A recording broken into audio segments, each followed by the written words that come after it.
And here in the United States, Donald Trump's eldest son is visiting Greenland amid his father's renewed desire that the United States should own the self-governing territory.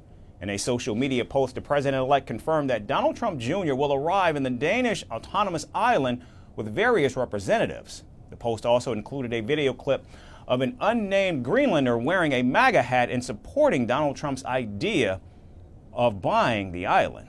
Now, reports say the younger Trump has no plans of meeting officials in Greenland during the one-day private trip. Donald Trump Jr. instead plans to record a video for his podcast while exploring the cultural sites in Greenland. As someone who has traveled to some fascinating places across the globe as an outdoorsman, I'm excited to stop into Greenland for a little bit of fun this week. Nevertheless, his father linked his visit to his much larger ambition of ownership and control of the world's largest island.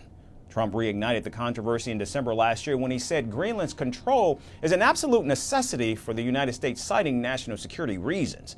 However, he was rebuffed by both Greenland and Denmark, which previously rejected his plan to acquire the territory during his first term in office. Well, a lot of things could be done. I mean, essentially, it's a large real estate deal. A lot of things could be done. It's hurting Denmark very badly because they're losing almost $700 million a year carrying it. So they carry it at a great loss. And strategically for the United States, it would be nice. And we're a big ally of Denmark, and we help Denmark, and we protect Denmark, and we will. Of course, Greenland is not for sale. I totally agree with Kim Kielsen, and by the way, Greenland does not belong to Denmark, so it's not a matter for us, but naturally, Greenland is not for sale. And now Denmark's king has changed the country's coat of arms to include Greenland and the Faroe Islands in what is being seen as a rebuke of Donald Trump. Meanwhile, the incoming president's renewed interest in buying one of the most strategic islands has received criticism, and rightfully so, at home.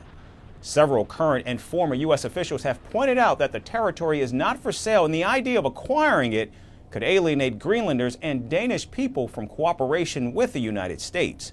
Greenland has about 57,000 residents and was completely a Danish colony until 1953.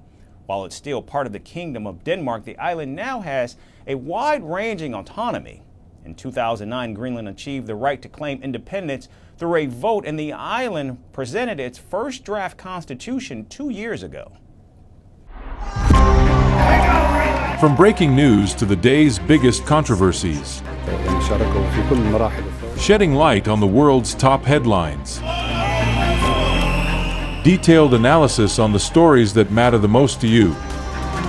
Catch it all on Spotlight at 6 p.m. India time and 12:30 GMT, only on Firstpost.